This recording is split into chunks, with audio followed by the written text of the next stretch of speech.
Some houses hold memories. Others hold secrets. But the grand 19-room Victorian mansion at 431 Hillside Avenue in Westfield, New Jersey, held something else entirely. In the cold of December 1971, it held a silence. A profound, bone-deep quiet that was so complete it had become an absence, an erasure. For nearly a month, the lights in the ballroom had been left on, day and night, burning like a ghostly vigil. The mail was piling up. The neighbors grew worried.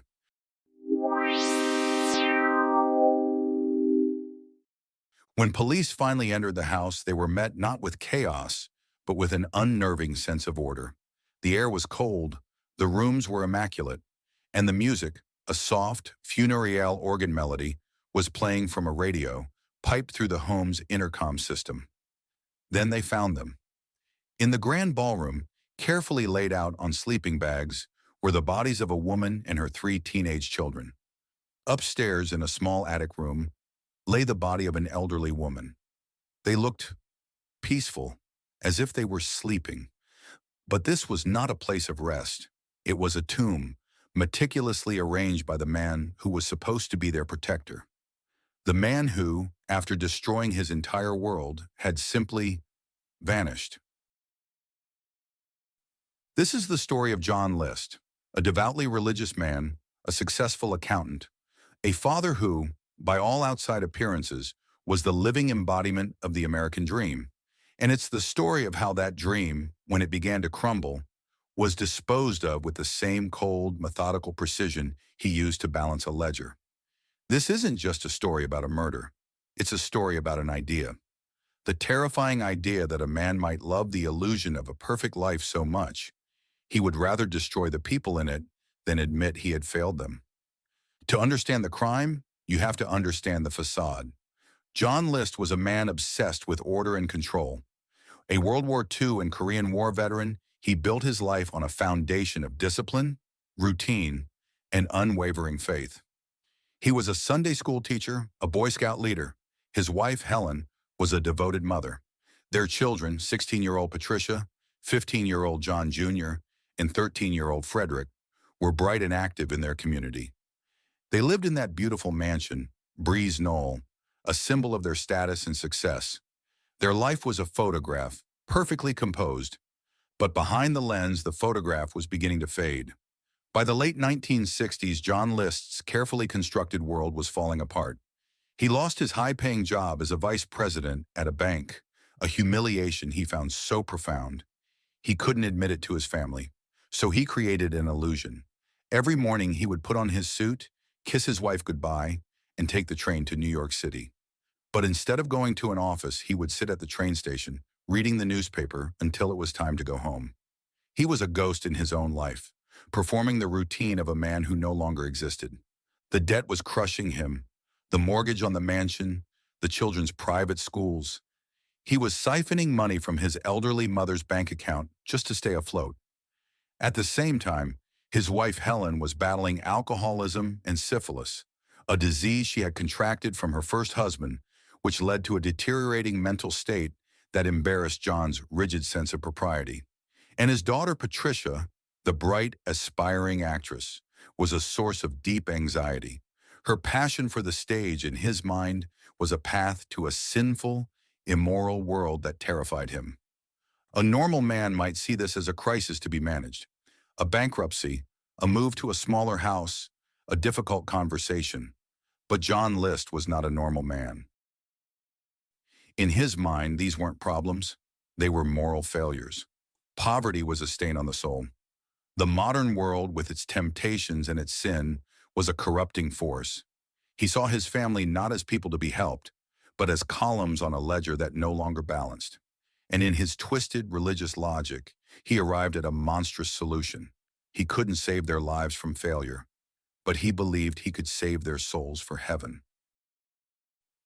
On the morning of November 9th, 1971, the day of the reckoning, his children went off to school. John went to the attic and shot his wife, Helen, in the back of the head. Then he went to his mother, Alma's apartment on the 3rd floor and shot her over the left eye as she ate her breakfast. After the first 2 murders, he did something that speaks volumes about his detached methodical state of mind. He went to the kitchen, and he made himself lunch. He sat there in the silent house with the bodies of his wife and mother upstairs, and he ate. He then drove to the bank to close his and his mother's accounts and to the post office to stop the mail. He was erasing the connections to the outside world, one by one.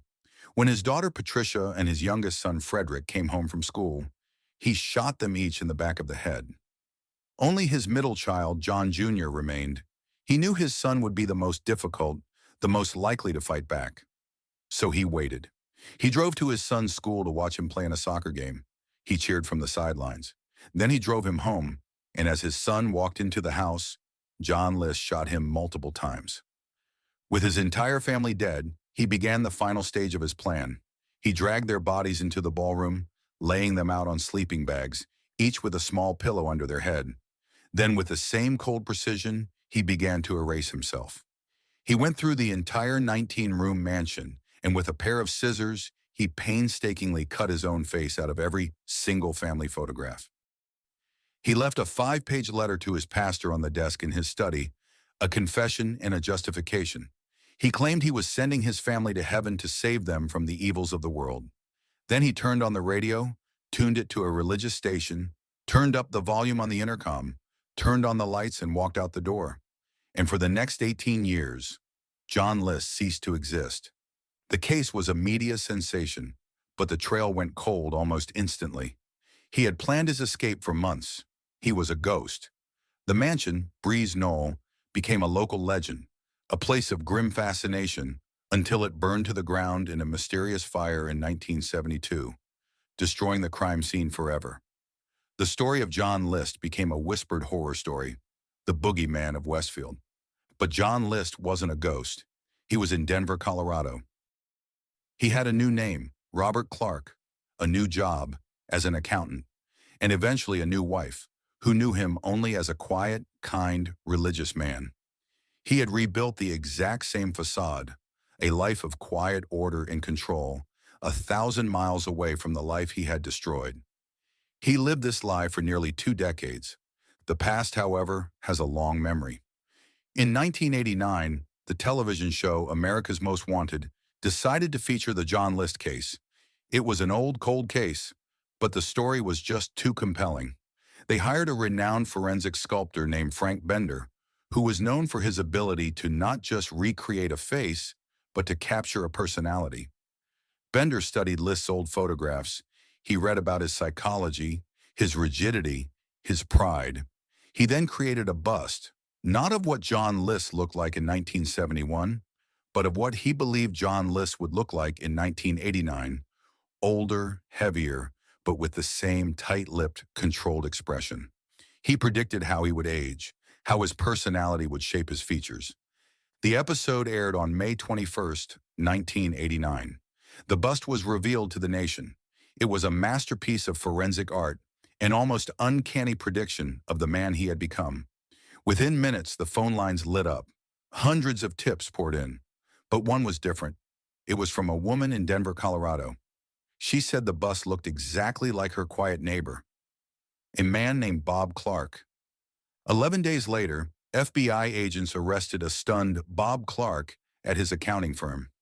His 18-year performance was over. He denied he was John List until his fingerprints proved it was all a lie.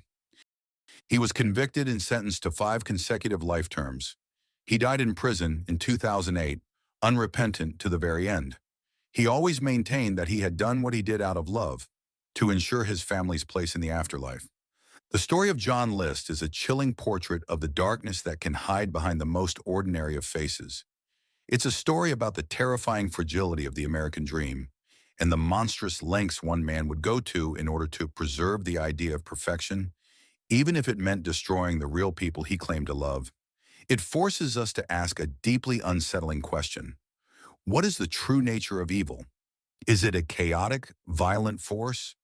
Or is it something colder, something more methodical, something that can make itself lunch and then quietly disappear for 18 years?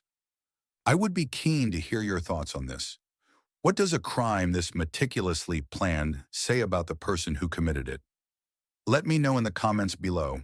And if you haven't already, Please subscribe and support our channel. Thanks for watching.